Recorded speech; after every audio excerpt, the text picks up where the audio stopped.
Remember when Jesus said, "Whoever denies me before men, I will deny it before my Father in heaven." Remember when the money changers were, exchanging money and selling stuff in the temple? And Jesus made a whip, started whipping them and overturned the tables. Does that sound like someone who's just nice all the time, like a pushover? It doesn't, does it? Yet it becomes very interesting when you hear these soapbox liberal Christians talking about, well, we're supposed to be nice all the time, and, we're supposed to never get angry, we have to bring peace, no conflict, we love our neighbor, all this other stuff. That is fake Christianity. Alright?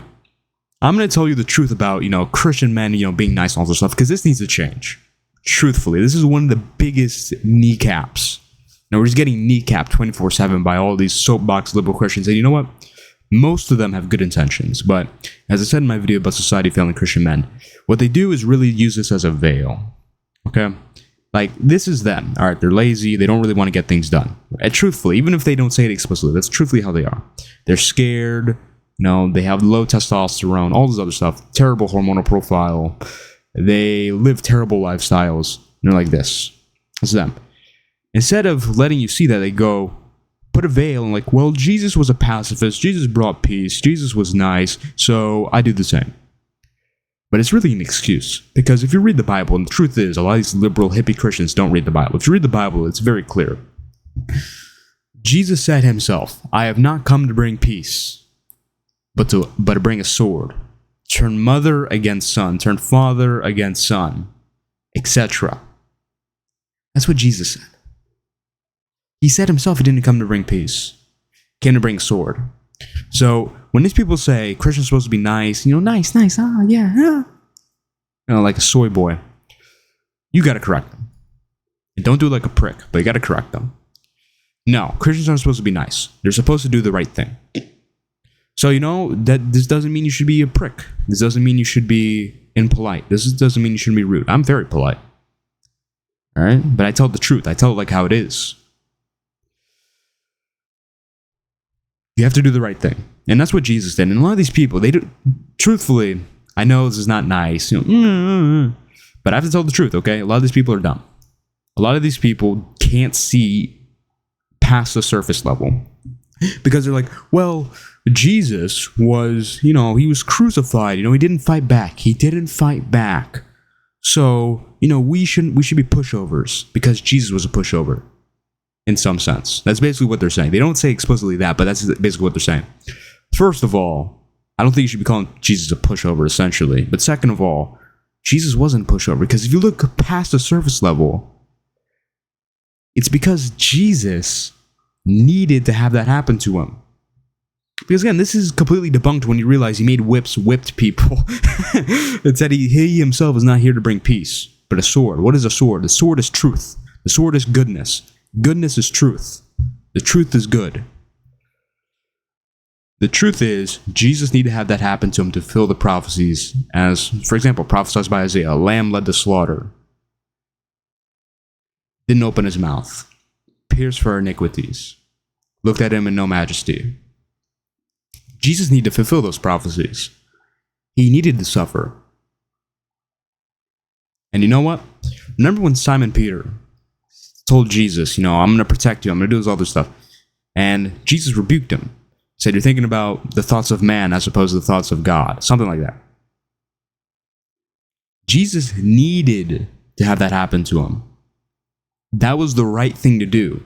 So, what you need to extrapolate is not that you should be some pushover that gets knocked around all the time. What you should extrapolate is that you have to do the right thing. The right thing for Jesus to do. And he didn't want to do it. And this is a very key lesson here, okay? Jesus, his human nature, didn't want to do it. Remember, he's pleading with God, or pleading with the Father, I should say, because then it gets like, how can God pray to God? And all these dumb people saying that stuff, but he's pleading with the Father. Please, some other way. His human nature was resisting. His human nature didn't want this to happen. But you know what? You know what he did? Father, your will will be done. He did the right thing. That's the way you have to look at it. Don't look at it, I gotta be nice, I gotta be push-up, all those stuff. No, not true. Wrong. Very wrong. Extremely wrong. You have to do the right thing, no matter how you feel. Even if your flesh doesn't desire it, you have to do the right thing. That's what we have to extrapolate. That's the true message. One of the key messages of Jesus' story.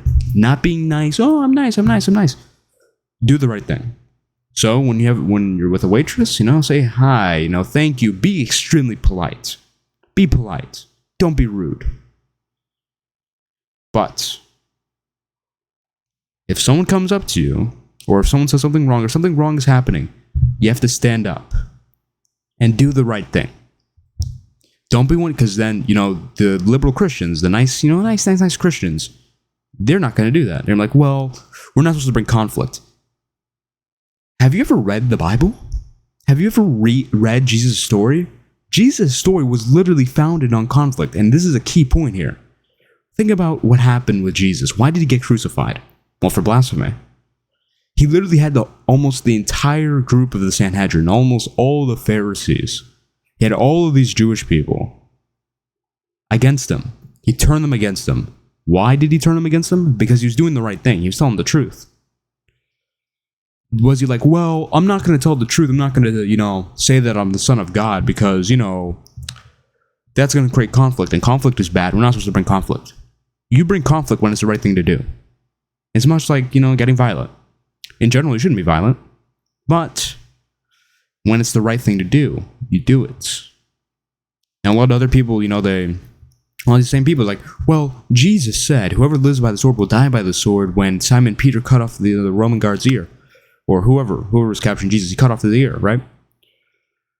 It's not necessarily because Peter got violent. Also, he said, live by the sword. That's very different from just using a sword. And I do agree. People who live by the sword will likely die by the sword. I think that's true. But something important here to realize is that let's, look past the surface level and actually, look. Because these people don't look. They don't look past the surface. It's a big problem. But look past the surface.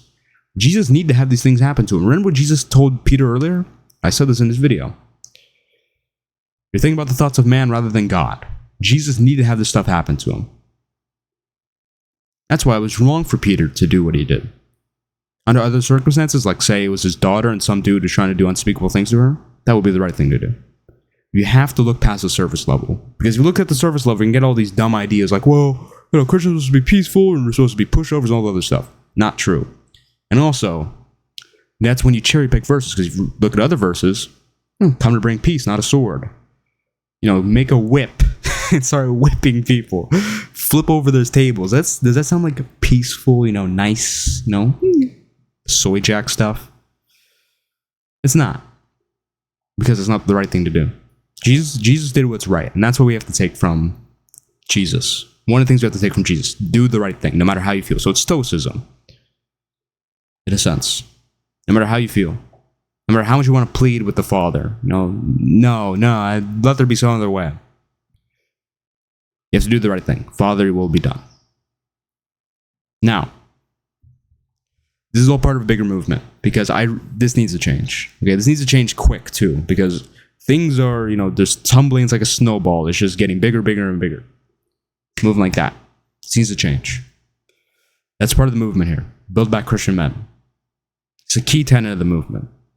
And another key tenet of the movement is personal action and personal responsibility, which these nice liberal Christians don't have. And again, these people are Christians at the end of the day. Well, at least most of them. Some of them are straight up heretics, but some of them, they're just not, they're not educated enough. Put it like that. So don't hate these people. Don't, they're on our team at the end of the day. Most of them are on our team at the end of the day. They just have some things that they need to change. May say it's arrogant to say they need to change. I don't care. I think it's true. I truly do believe it's true. If you want to join this movement, link in description to the Discord. Follow me on Instagram. Like my posts so my Instagram looks better. Go to my website. Give me your email, newsletters. Subscribe to the channel for future videos. Those are my call to actions. See you in the next one.